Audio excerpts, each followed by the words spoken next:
Welcome back to my video. In this video I will talk about Mortal Kombat movie almost 30 years after Mortal Kombat changed the fighting game landscape forever. A reboot to the film franchise based on these brutally violent games arrives in theaters and on HBO Max for 30 days. Here's the important thing for fans to know, it's as R-rated as the games themselves.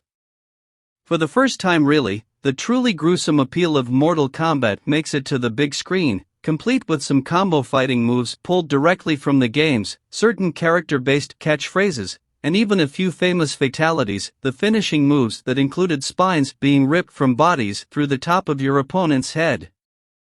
There are some showdowns that will appeal to people who have played all of the MK games, which includes yours truly, believe it or not, including matchups that involve now classic video game characters like Sub-Zero, Kano, Raiden, and many more.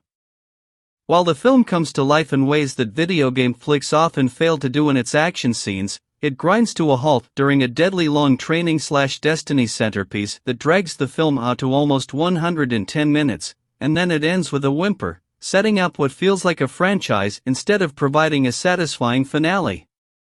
Sure, video games aren't exactly known for closure, but so much of Mortal Kombat feels like setup that you'll just wish someone could have finished it. Simon McWood makes his directorial debut with Mortal Kombat, which has basically been in production for a quarter-century given there was supposed to be a third film from the 90s series that launched Paul W.S. Anderson, but fell into development hell after the failure of 1997's abysmal Mortal Kombat: Annihilation. McWood works from a script by Greg Russo and Dave Callaham that's clearly familiar with the source material, dropping in fan favorites like Raiden and Liu Kang but also digging a little deeper to bring to life characters like Mileena and a truly dodgy CGI version of Garo.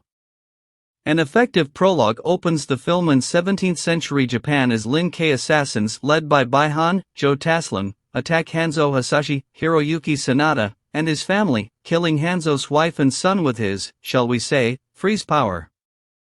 The choreography in this first scene is surprisingly strong, blending moves familiar to MK fans with a level of intense combat that you don't really see made by Hollywood anymore. Think blades stuck through the tops of heads.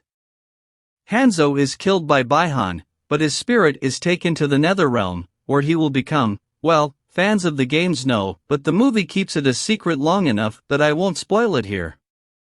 The film then jumps forward to reveal that Outworld has won 9 out of 10 tournaments in Mortal Kombat, meaning one more will spell the end of Earthrealm. Because villains never play fair, Shang Tsung, Chin Han, decides to rig the final tournament in a sense by preemptively killing the champions of Earthrealm, sending his fighters to dispatch them one by one.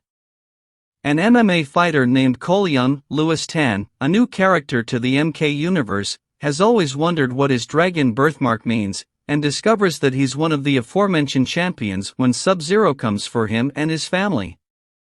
Jax, Mechad Brooks, tries to warn him of his destiny before getting his arms frozen and ripped off by the classic video game villain. It may not be for those easily turned off by violence, but the truth is that Mortal Kombat really comes to life in these fight sequences and their fatalities, finally putting on film what fans of the games have loved for so long in a way that most people thought they would never really see. You'll wish there were more of them.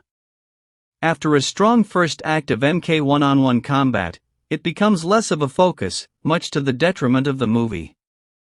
Cole finds his way to Sonya Blade, Jessica McNamee, who, along with the wisecracking Kano, Josh Lawson, takes our truly bland protagonist to Raiden's temple to train for the upcoming tournament. And here's where Mortal Kombat grinds to a halt, where each character has to spar to learn their arcana or special powers and the self-serious dialogue spins its wheels around destiny and responsibility. It's a shame that the producers of Mortal Kombat movies are convinced that there needs to be long training/prep sections in the middle of their stories. No one wants to play a tutorial an hour after they've started the game. And the wheel spinning here drains all possible momentum for a movie that runs close to 2 hours. It should really be illegal to make a video game film that's almost as long as Judas and the Black Messiah.